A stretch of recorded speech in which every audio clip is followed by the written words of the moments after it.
ओम शांति। आज 25 अप्रैल 2024 आज की साकार मुरली के अनमोल मधुर महावाक्य सुनेंगे।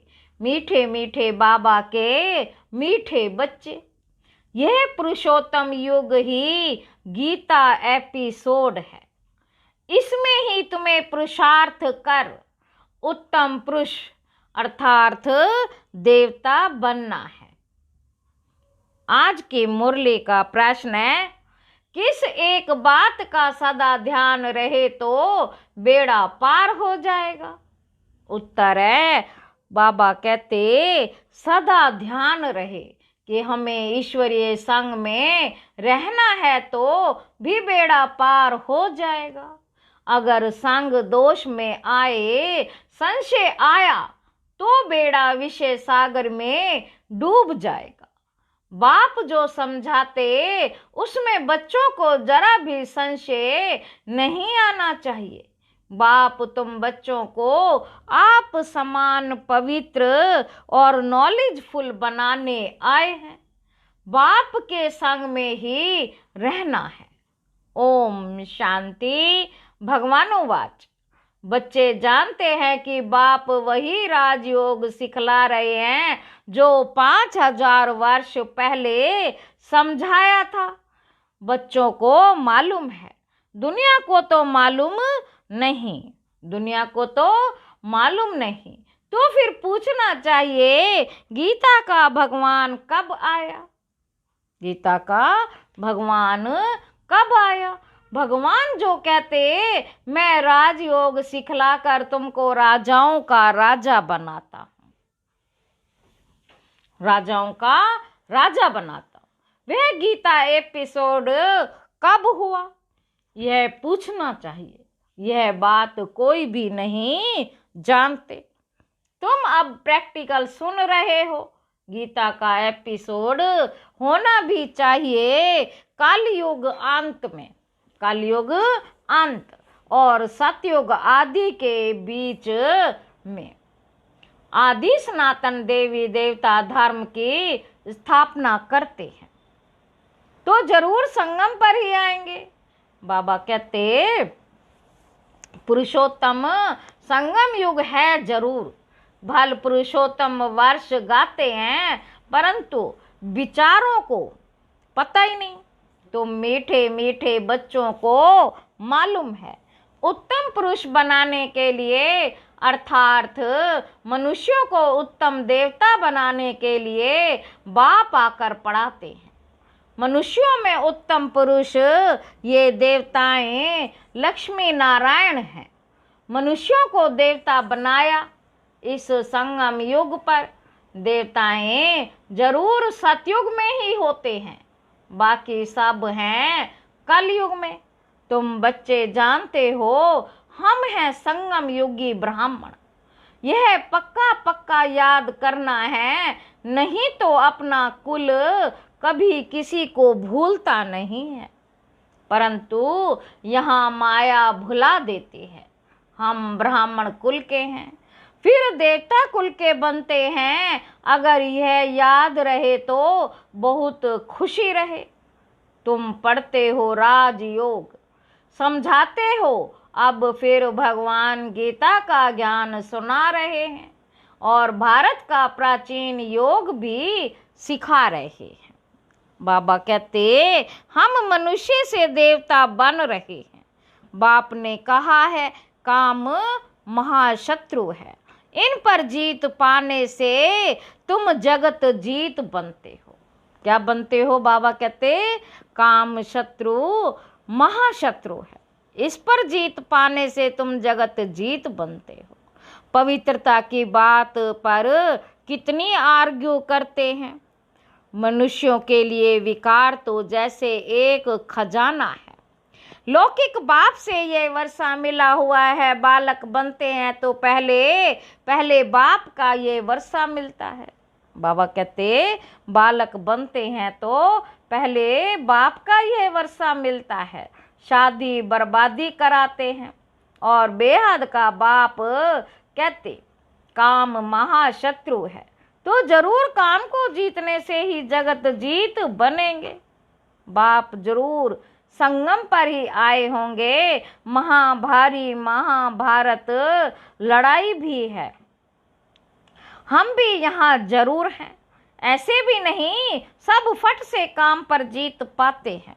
बाबा कहते ऐसे भी नहीं सब फट से काम पर जीत पाते हैं, और बात में टाइम लगता है। मुख्य बात बच्चे यही लिखते हैं, मुख्य बात बच्चे यही लिखते हैं कि बाबा हम विषय वैतरणी नदी में गिर गए।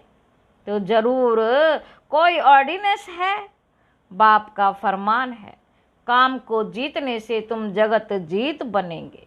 ऐसे नहीं जगत जीत बनकर फिर विकार में जाते होंगे। जगत जीत ये लक्ष्मी नारायण हैं, इनको कहा जाता है संपूर्ण निर्विकारी, इनको कहा जाता है संपूर्ण निर्विकारी।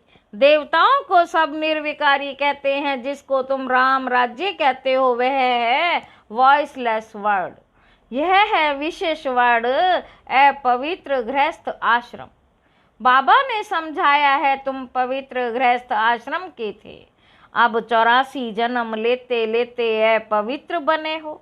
84 जन्मों की ही कहानी है, नई दुनिया जरूर ऐसी वॉइसलेस होनी चाहिए।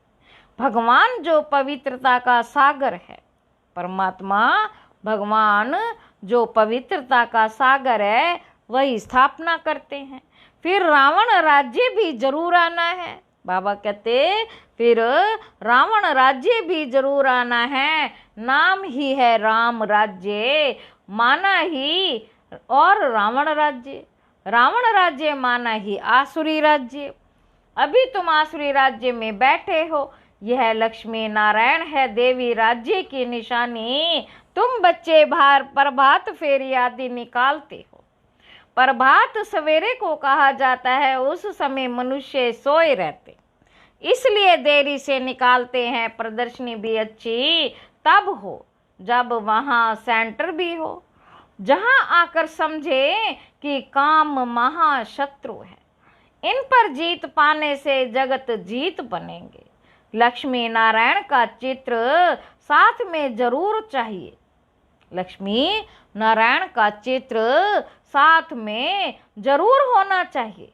ट्रांसलाइट का इनको कभी भूलना नहीं चाहिए।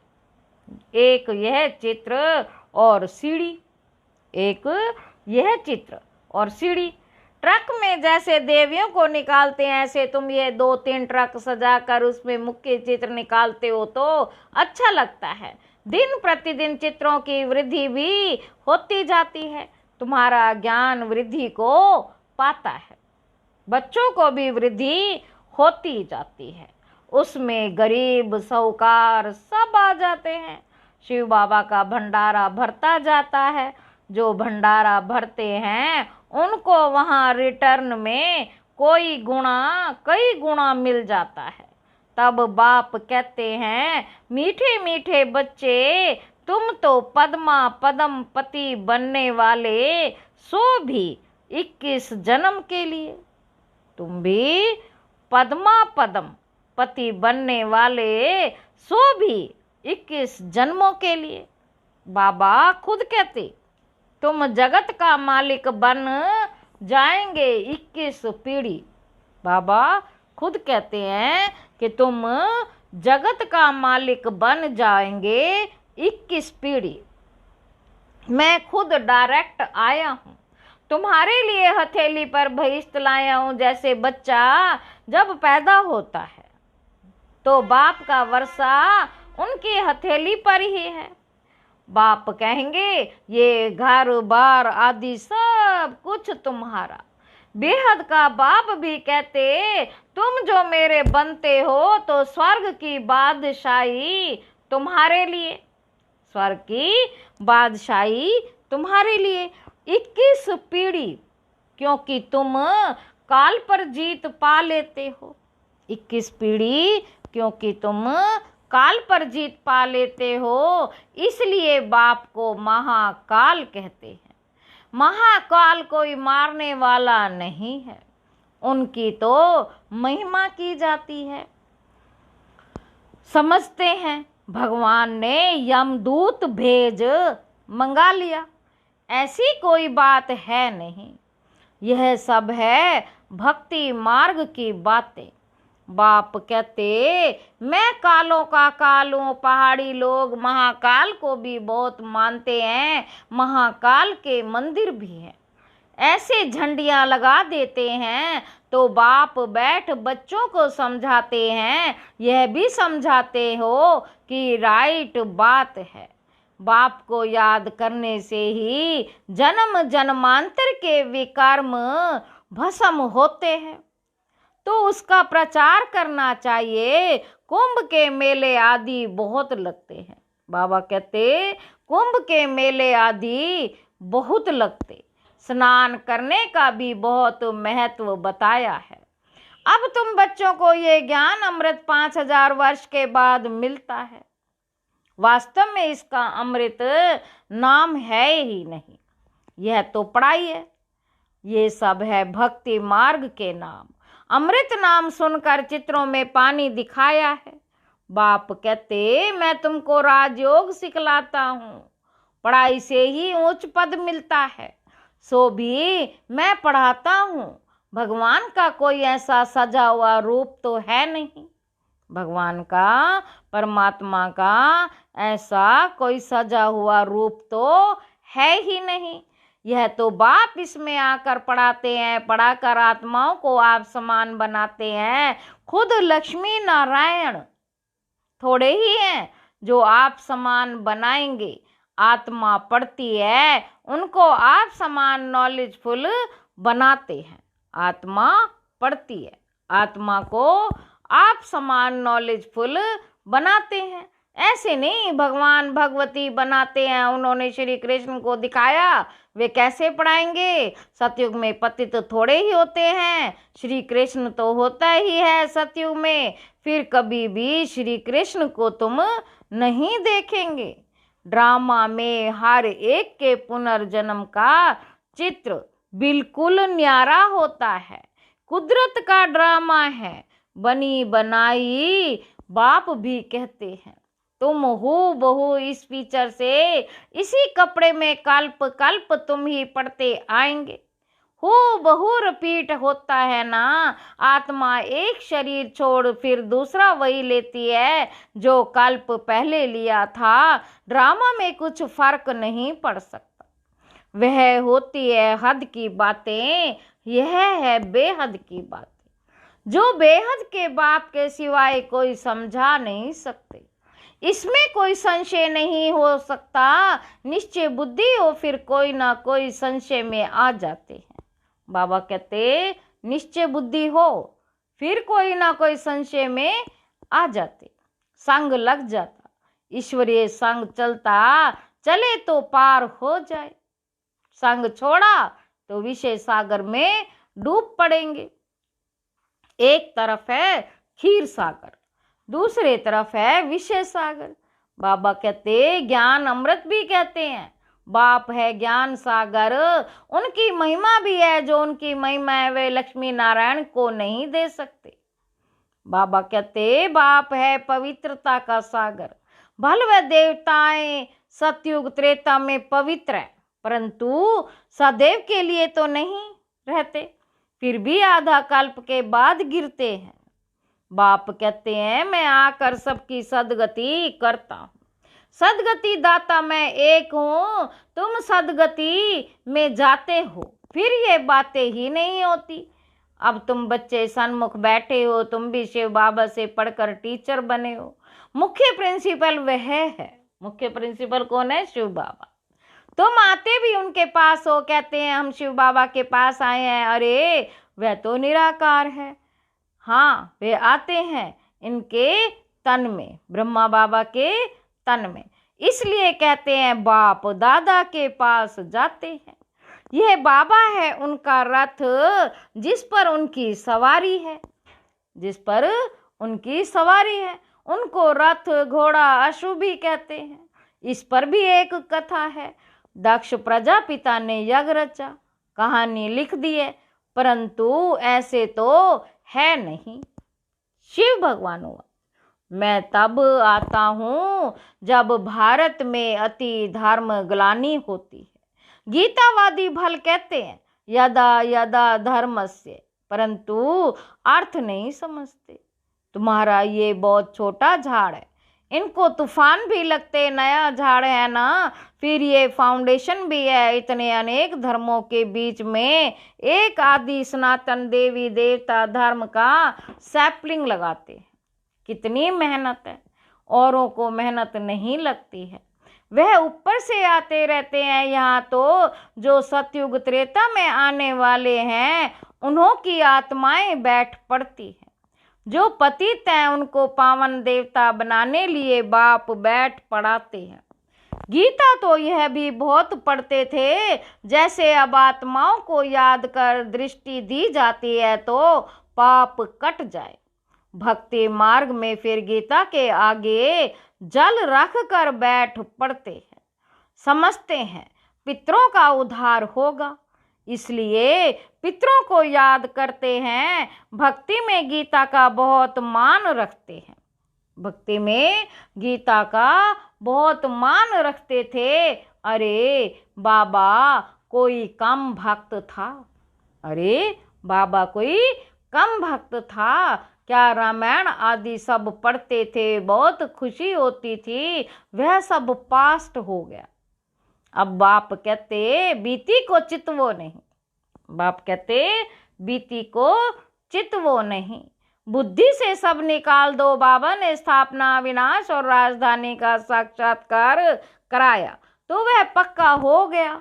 ये सब खल्लास होना है, ये पता नहीं था। बाबा ने समझा ये सब होगा थोड़ी देर में, ये सब होगा, देरी थोड़ी ही है।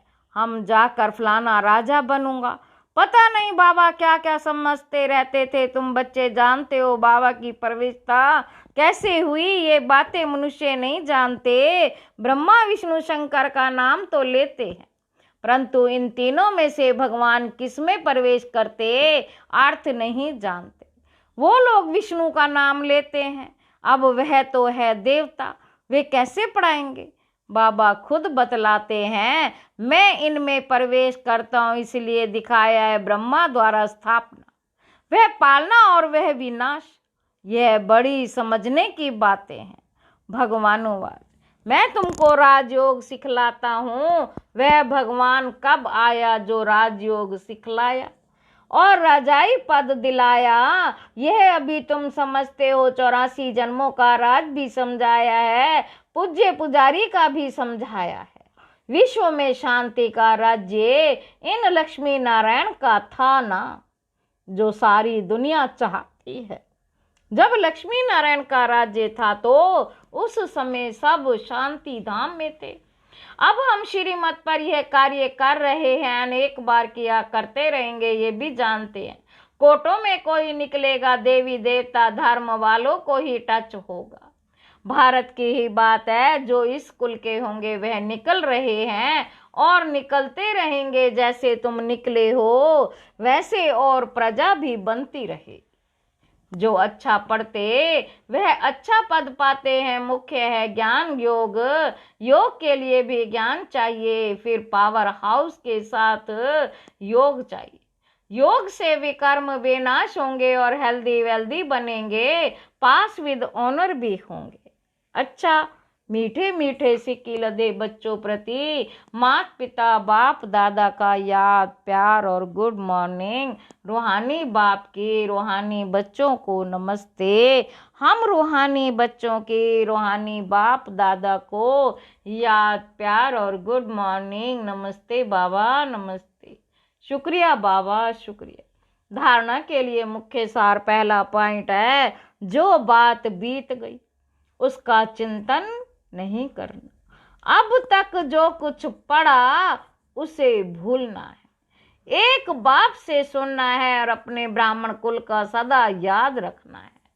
दूसरा पॉइंट है, पूरा निश्चय बुद्धि होकर रहना है, किसी भी बात में संशय नहीं उठाना है। ईश्वरीय सांग और पढ़ाई कभी नहीं छोड़नी है। वरदान है, रूहानी मशूक की आकर्षण में आकर्षित हो। रूहानी माशूक के आकर्षण में आकर्षित हो, मेहनत से मुक्त होने वाले रूहानी आशिक भव। माशूक अपने खोए हुए आशिकों को देख खुश होते, रूहानी आकर्षण से आकर्षित हो अपने सच्चे माशूक को जान लिया, पा लिया, यथार्थ ठिकाने पर पहुंच गए।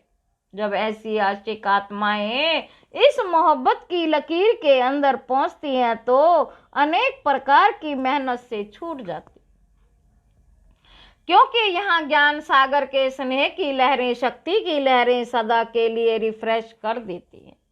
यह मनोरंजन का विशेष स्थान, मिलने का स्थान आप आशिकों के लिए माशूक ने बनाया।